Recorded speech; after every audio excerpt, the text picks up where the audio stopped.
Can you hear me well? Yes, you're good. Okay, here we go. So, who the heck needs an audio director? You probably know more in VNs without audio directors than VNs with audio directors, but maybe you'll be able to answer that question at the end of this presentation. But yeah, this presentation isn't going to be a straightforward, yes, you definitely need an audio director or else your game is going to die a horrible death presentation. Instead, this will be all about showing you what skills audio directors usually bring to the table to make you reflect whether you have these skills or can or want to learn them to improve your own capabilities as an audio director. And if you don't, then you can decide whether you want to recruit an audio director to help you out to maybe improve the audio side of your visual novel by some degree. All right, what does an audio director do? You have to keep in mind that an audio director doesn't have to take on all of the jobs that I'm going to present here. You can spread them between you as the project lead and them or other team members. And I also kept indie studios rather than AAA studios and my own experience in mind while creating this presentation. All right, creates resource lists and works together with the lead director to set the audio direction. The former, the resource list, or I also like to call it the asset list, includes going through the game or script and writing down when and what kind of music and sound effects will be played, along with directions for each piece and examples.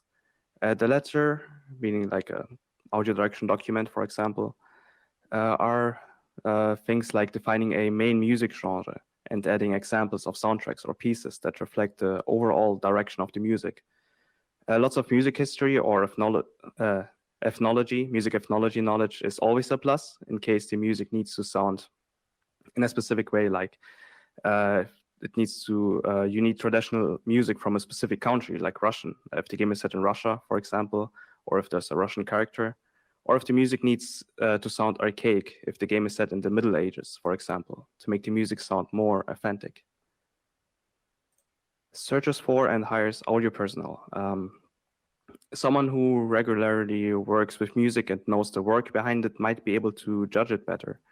They could be able to hear out mistakes that people that don't work with music aren't able to pick out as easily. The strictness of that evaluation, of course, always depends on the budget with which a composer can be hired. But the audio director might be able to easier tell which composer from the ones that can be hired with the budget is best on a technical level.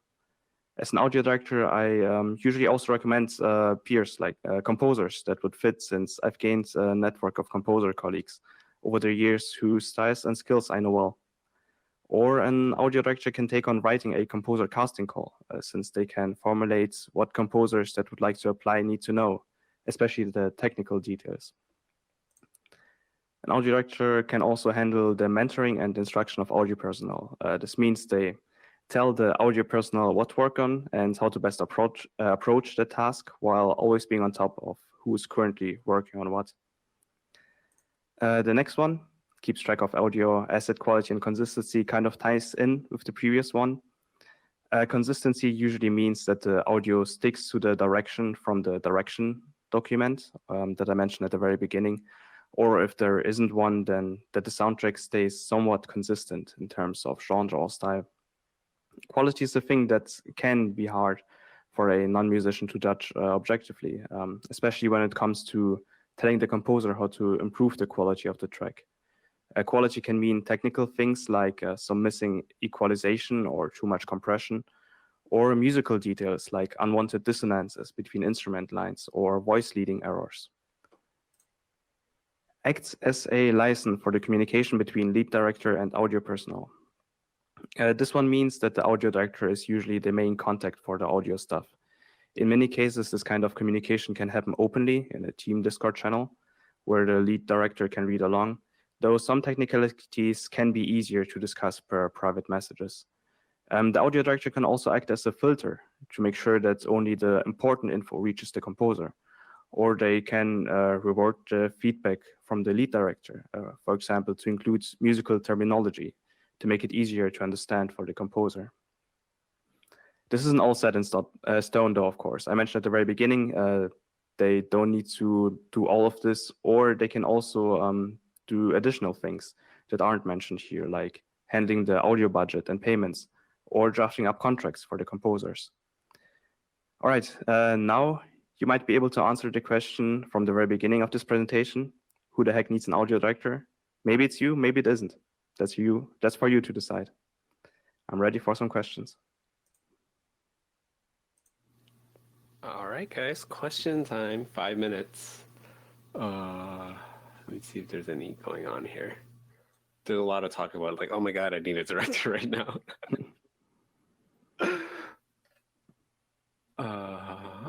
Any questions here? Okay, what would be your advice for finding an audio director to work with? This is pretty difficult to answer, because the thing is, I haven't seen any people advertising themselves as audio directors like in an indie environment, especially in a visual novel environment. I guess your best bet might be finding someone who's experienced with working with audio overall in visual novels, or in the video game scene. Like, maybe you could contact a composer and be like, do you want to maybe be the audio director for this project? Like, if they have if they're an experienced composer, they usually have the skills to also be able to direct audio personnel. Okay, someone asked, do audio directors work with voice actors as well, or would you consider that separate? They can, definitely. I don't, because I can't direct voice actors, so it depends. I think it's easier to direct voice actors if you maybe have some experience either voice acting, like if you yourself are a voice actor, or if you kind of start somewhere. I guess they could learn it, and in the AAA scene, they usually do also handle, from what I know, they also do handle directing voice actors. But I guess it depends. In the indie scene, it depends on the audio director. Someone asked, what's a sentence example for giving criticism feedback to an audio artist? For example, like an example of how to word a sentence. Can you repeat that one again? So can you give an example of how to give feedback or criticism to an audio artist? So like an example sentence of when you're giving them feedback. As an audio director, you mean? Yeah. Or they mean? An example sentence. I don't know, pretend that I'm doing a bad job about something. Okay. Well, you always have to stay nice, of course. I guess something like this part at this timestamp could be improved by doing this, or maybe if the direction is all right overall, but there are some mistakes here and there, you can be like, this could be a bit cleaned up by doing this and this, maybe. It's hard without the specific example.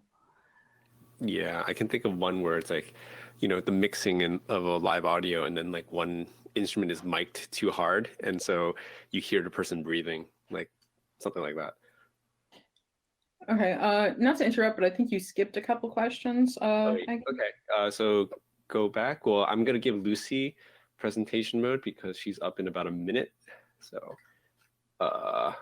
someone shout out a question that I missed because I lost Okay, track. well, I can shout out mine that I asked. Okay, go ahead. So there's the various skills that are associated with an audio director. Which of those do you think needs to stay within the same persons, and which ones can be broken up into different team members? Are there some pairs that need to stick together? Well, I mean, like I said at the very beginning, there aren't many audio directors in the visual novel scene, so all of these things are usually handled by the lead director, and I think most people do a good job with it. I think maybe the asset quality and consistency is something that an audio director can usually handle quite a bit better than like non-musicians or non-audio people. But things like searching for and hiring audio personnel, like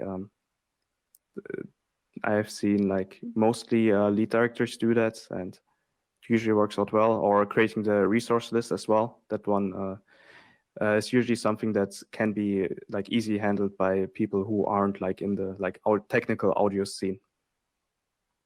Cool. All right. Because And then the other one that you missed is you mentioned before mistakes that non-musicians make, and Okay. so we wanted just some examples of those. okay, so just take that one to chat though, because time. So we're gonna give Lucy her time. And feel free to Alright, thank PM you me very if you much have for any the more talk. questions. All right, continue on in chat. Thank you. All right, you're up, Lucy. It's